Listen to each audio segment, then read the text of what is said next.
Correctional health care is a unique field with unique challenges. Caregivers serve a distinct patient population that may have very little or no access to health care. Day in and day out, we strive to meet the healthcare needs of our patient population. Do you? Do you?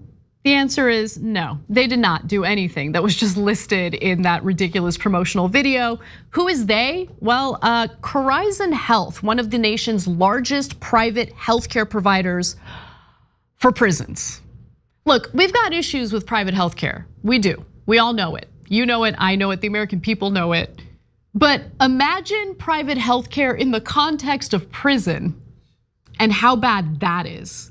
Well, if you can't imagine it, I'm about to tell you, because there are now lawsuits against Corizon Health over the way that they have been treating inmates, the healthcare practices they've engaged in, the malpractice allegations that have come up in recent years. And they're engaging in what can only be described as a bankruptcy fraud scheme. It's known as the Texas Two-Step. I can't wait to share the details of that in just a moment. But first, let's talk about the lawsuits. Let's talk about their alleged wrongdoing, and then we'll get to how they're trying to skirt responsibility for it. So among the lawsuits is the case of Hector Garcia, an inmate who died just days after arriving at a jail in New Mexico because medical staff employed by this private healthcare company allegedly failed to give him the proper care, the care he needed to survive. So he collapsed, and when a corrections officer found him, he was crawling on the floor, vomiting and moaning in pain. But his requests for medical care were allegedly ignored. So I'm gonna pause for a second because the corrections officer should be investigated too, right? So the healthcare company that we're talking about, that's the main focus of this story. But there is an issue with the way inmates are treated, right? We're supposed to have constitutional protections against cruel and unusual punishment. You have an inmate crawling on the floor, vomiting, okay, showing signs that he's suffering from internal bleeding, and his call for medical help completely ignored. Okay, so the next day, Garcia collapsed again. "Help me," he yelled, describing his pain as a 10 out of 10. Video footage obtained by insiders shows him wriggling on the ground in agony before corrections officers and medical staff assist him into a wheelchair. Now, the next morning, Corizon staff finally, okay, literally the next day, they finally sent him to a hospital. But sometime during the ride, Garcia went into cardiac arrest, and the next day he was dead. Garcia's family filed their lawsuit in 2021, and they joined what was at least, get a load of this, 475 active suits alleging medical negligence over Corizon's healthcare practices at jails and prisons across the country. So, but Garcia's lawsuit and all the others have now been stayed. So this is the update to the lawsuits that should infuriate everyone, anyone who cares about justice in this country. The company split and filed for bankruptcy in, again, what's referred to as a controversial maneuver known as the Texas Two-Step. Before we get to that, let's dive a little bit deeper into the background of this company and the allegations against it, okay? So from 2011 to 2016, Corizon faced tons of allegations of substandard care, okay, and also malpractice. They claim to offer premium healthcare, but critics say that the company actually repeatedly cut corners to do what? To maximize their profits. Like at the end of the day, this is a private company. They're gonna wanna maximize their profits, and if they're going to do that, they're gonna cut corners, especially in the context of prison, in the context of providing healthcare to prisoners.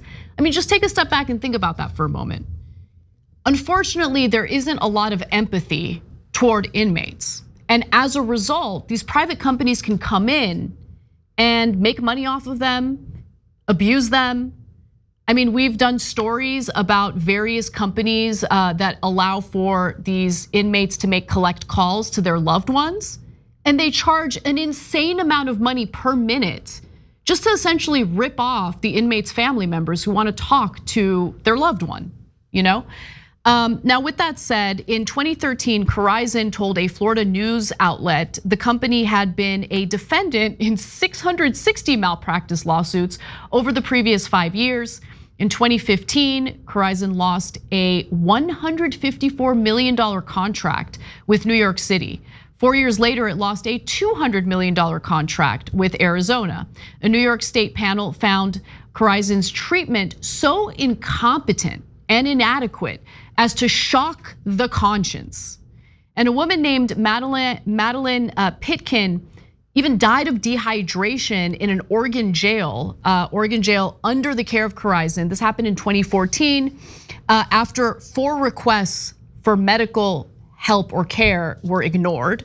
A former Corizon employee who worked at that jail talked to Al Jazeera about the company's practices and shed some light about the abuse and malpractice. Let's take a look at that. I was concerned for my medical license. There were several times when we had some pretty near misses. Nice to meet you. And it scared me. She quit less than a year before Madeline's death because she was concerned about the company's quality of care. This is the first time she's spoken publicly. What was it like working for Corizon then? So they were hiring people who were right out of school. They were chronically understaffed. So the people that were there were undertrained, and they would pressure me to connect with the correctional department and get the patient released as soon as they had a major medical problem, which sometimes did happen. From my recollection, if they were released before the ambulance got there, then Corizon was not on the hook for their medical bill. And so they would try to expedite their release. How did they respond to your concerns? Corizon's response was to retaliate against me. She ended up leaving her job with Corizon because she has a conscience and she saw that their practices were disgusting. She didn't agree with them. And when she, as she mentioned there, as she voiced her concerns about how they were treating inmates, they decided to retaliate. I mean, it's just, we've seen this situation play out over and over again in different contexts, so I'm not surprised. But it is disgusting when you see this case and it's just it's a microcosm of something that I find so disgusting. The idea that profits matter more than human lives, right? This company, based on my read of this story, the hundreds of lawsuits, everything that I've consumed about this issue, just tells me that they saw an opportunity to take advantage of a massive group of people in the country, by the way, who are behind bars, who don't get much empathy from communities outside these prisons. And so they think let's make money off these people. Why not? I mean, who's gonna stick up for them? Who's gonna look out for them? That's the sense I get here, because this has been going on for so long. This isn't something that just started this year or a month ago. This has been going on for years, for decades. Now, the allegations from inmates continued. Tracy Grissom filed a complaint in 2019 saying she was forced to live in her own feces for 4 months after Corizon contractors at the Alabama prison where she was held failed to provide a properly fitted ostomy bag. Adri Edmo, a transgender prisoner, filed a claim in 2017 saying she attempted suicide after Corizon providers in an Idaho prison denied her gender-affirming care. But right now, all of those suits, all of those hundreds of lawsuits have been stayed, they've been halted, thanks to a sly legal maneuver. Now we're gonna get to the Texas two-step. Let's talk about that. So Texas law allows corporations to essentially split into multiple corporate entities and divide the corporate assets and liabilities. Okay, so that's step one in the so-called Texas two-step. A recent example of that was Johnson & Johnson. They actually engaged in this practice after they were facing lawsuits and legal claims over its talcum powder causing cancer. And here's more on how the Texas two-step works. This law enables what has become known as the Texas two-step, a means by which corporations can avoid liability by strategic use of bankruptcy laws. The Texas two-step works by converting an existing company into a Texas corporation and then engaging in a divisive merger, This allows the corporation to split into multiple corporate entities and to allocate the assets and liabilities of the original corporation between the newly created entities. A corporation looking to limit its liability can allocate corporate liabilities to one of the newly created corporations, the so-called BadCo, while dedicating the greater part of corporate assets to the other new entity, the GoodCo. The Texas two-step is completed by the BadCo filing for Chapter 11 bankruptcy. This puts on hold the pending lawsuits filed against the original corporation, inherited by the now bankrupt BadCo, while the other surviving corporation, GoodCo, operates the business with its assets shielded from recovery. Sounds a little like what Alex Jones did after he lost in the defamation suit having to do with the Sandy Hook victims. Now, what you just saw in that video is exactly what Corizon is doing. Okay, so a group of investors bought out the company in 2021 and within months created a new company called YesCare, home to most of Corizon's valuable assets, including hundreds of millions of dollars in taxpayer-funded contracts with prisons and jails. In April of 2022, Corizon changed its incorporation from Delaware to Texas for obvious reasons. Then the liability-laden Corizon was renamed T-Hum, weird name, T-Hum. And in February of this year, it filed for bankruptcy. So they did the Texas two-step to a T. According to its financial statements, the company that's now filing for bankruptcy has transferred tens of millions of dollars to entities some of its investors control. So the investors are like, we're good, okay, because now, those assets have been transferred over to the good company, YesCare. The investors get to protect their investment, and the renamed Corizon, T-Hum, files for bankruptcy, and they get to skirt any of their financial obligations pertaining to these lawsuits. And so it describes an alleged meeting. By the way, the goal of Corizon's two-step may have been exposed even more clearly in a recent civil complaint. So it describes an alleged meeting in which T-Hum director Isaac Lefkowitz says the Texas two-step can be used to force plaintiffs into accepting lower settlements. A former Corizon CEO, James Hyman, who sued YesCare over his 2021 ouster from the company, described the planned two-step in his lawsuit as an old-fashioned bankruptcy fraud scheme. By the way, YesCare has denied the claim of fraud. But look, the implications of this ongoing battle are huge because Corizon's two-step would avoid a much wider range of liabilities than the previous companies who've used it. Like, this is the important thing. Even if you're the kind of person who doesn't care about how prisoners are treated.